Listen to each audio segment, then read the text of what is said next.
নামাজে উদার জমিনে পিতার কোমরকে কারা রক্তাক্ত করেছেন? সার্বভৌমত্বকে কারা প্রস্তাবিত করেছে? নতুন স্বাধীনতা যোদ্ধা কেন আজকে আহত পঙ্গুত্ব বরণকারী ভাইয়েরা মেডিকেলে বসে? হাত হারানো, আমাদের এই পাপ হারানোতে কোনো আক্ষেপ নেই, কোনো কষ্ট নেই, আমরা আনন্দিত। সুতরাং আপনারা ভাববেন না, আমাদের এই দয়াকে যেন দুর্বলতা মনে করবেন না। কেউ আমাদের বলেন যে আমাদের প্রতিশোধ গ্রহণ করার কথা। আমাদেরকে যারা হারিয়ে দিতেছিল, আমাদেরকে যারা দেশ ছাড়া করতে চেয়েছিল, আমরা বলিব সাম্য শান্তি এক আল্লাহ জিন্দাবাদ। আমাদের আমিরে জামাত কত সুন্দর করে সেটা বলেন। আমাকে সেদিন একজন অন্য জগতের সাংস্কৃতিক কর্মী ফোন করেছেন, আপনারা কারো কারো স্ট্যাটাসও দেখেছেন, যারা আপনারা হয়তো কল্পনাও করেন না যে আপনাদের আমিরে জামাত এত সুন্দর করে কথা বলেন কি করে। এটার একটা জবাব আমি বলেছিলাম যে আমি এরকম পাশে বসে শহীদ মাওলানা দেলোয়ার হোসেন সাইদি রহমাহুল্লাহকে জিজ্ঞেস করেছিলাম, আপনাকে মানুষ এত পছন্দ করে, আপনার কথা এত শোনে কেন? উনি বলেছিলেন, আমি যদি আমার বাপের কথা, আমার মায়ের কথা, আমার শুধু দলের কথা বলি তাহলে কেউ শুনবে না, কারণ আমি ইসলামের কথা বলি, কোরআনের কথা বলি, এর চেয়ে সুন্দর সংস্কৃতি পৃথিবীতে আর নেই, সেই কারণে মানুষ এটা পছন্দ করে। আমিরে জামাত ইসলামের কথা বলে, দেশের কথা বলে, দেশপ্রেমের কথা বলে, সেই জন্যই কথাগুলো সুন্দর সুন্দর। এই পরাজয়কে আমাদেরকে হারিয়ে দিতে পারবে না ইনশাআল্লাহ। আমাদেরকে দেখেন, আমি এটা বলছি এই জন্য যে এরকম একটা পরিস্থিতি আসলে তাদের নেতারাই বলেছিল 5 লাখ 10 লাখ লোক মারা যাবে। মনে আছে আপনাদের? সেই ওবায়দুল কাদের সাহেব কোথায় আছেন আল্লাহ ভালো জানেন, প্রশাসন ভালো জানে, তিনিও তো বেঁচে আছেন এখন, এবং তার সেই 5 লাখ 10 লাখ লোক তো মারা যাননি।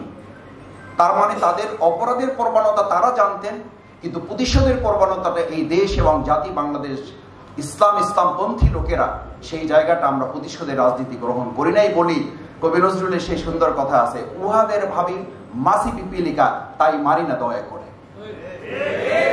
সুতরাং আপনারা ভাববেন না, আমাদের এই দয়াকে যেন দুর্বলতা মনে করবেন না।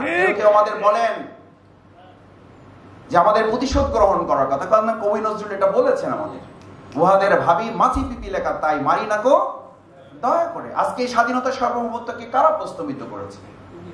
নতুন স্বাধীনতা যোদ্ধা কেন আজকে আহত পঙ্গুত্ব বরণকারী ভাইয়েরা মেডিকেলে বসে আনন্দের চোখে একদিকে পানির অশ্রু বয়ে চলছে, আত্মচিৎকার করে সে আনন্দে উল্লাসিত হয়ে হাসি দিয়ে ওই পানির সাথে মিশ্রিত করে আমিরে জামাতের ঠোঁটের সাথে কপাল মিলিয়ে যখন আত্মচিৎকার করে বলে, ডক্টর শফিক সাহেব, আমাদের এই হাত হারানো, আমাদের এই পাপ হারানোতে কোনো আক্ষেপ নেই, কোনো কষ্ট নেই, আমরা আনন্দিত। এই আনন্দ কেন? কারণ আপনাদের কবিরাই লিখে গিয়েছিলেন, স্বাধীনতা তুমি পিতার কোমর জায়নামাজের উদার জমিন। এই জায়নামাজ, এই উদার জমিন, এই পিতার কোমরকে কারা রক্তাক্ত করেছেন?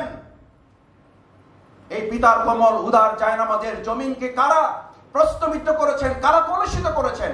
তার জবাবের অংশ হিসাবে আজকে আপনাদেরকে দেশ ছাড়া হতে হয়েছে। এই স্বাধীনতাকে আমাদেরকে আবার নতুন করে আরেকবার স্বাধীন করতে হয়েছে। সুতরাং আমি শুধু আপনাদেরকে আহ্বানটুকু জানিয়ে শেষ করতে চাই, এই দেশ যেন আরেকবার স্বাধীনতার জন্য আমাদের হাজারো তরুণ ছাত্র জনতাকে জীবন দিতে না হয়, সেজন্য আপনারা যারা এখানে এসেছেন, আপনাদেরকে কবি ফররুখ আহমেদের একটি চমৎকার আহ্বান আছে।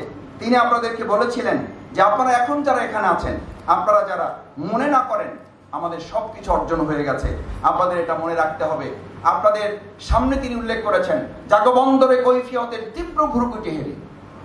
এই বন্দরগুলোতে আজকে যে অবস্থা আছে, এখান থেকে আমাদের তীব্র ভ্রুকুটি, আমাদের প্রশাসনের রক্তচক্ষু প্রশ্নের সমস্ত গুলিবিদ্ধ অবস্থাকে অতিক্রম করে পরের লাইনটা আমাদের শেষ কথা, জাগো অগণন ক্ষুদিত মুখের নীরব ভ্রুকুটি হেরি। ক্ষুদিত মুখ বলতে শুধু খাবারের নয়, এই আপনারা যারা বলতে চেয়েছিলেন, আপনাদের শুধু মুখ বন্ধ করা হয়নি, এই লেখক, কবি, সাহিত্যিক, সাংস্কৃতিক কর্মীদের কলমগুলোকেও তারা বন্ধ করে রেখেছিল। এই উন্মুক্ত কলমগুলোকে আগামী দিনের সুন্দর বাংলাদেশ গড়ার কাজে আমরা সবাই কাজে লাগাবো ইনশাআল্লাহ। আসসালামু আলাইকুম ওয়া রাহমাতুল্লাহি ওয়া বারাকাতুহু।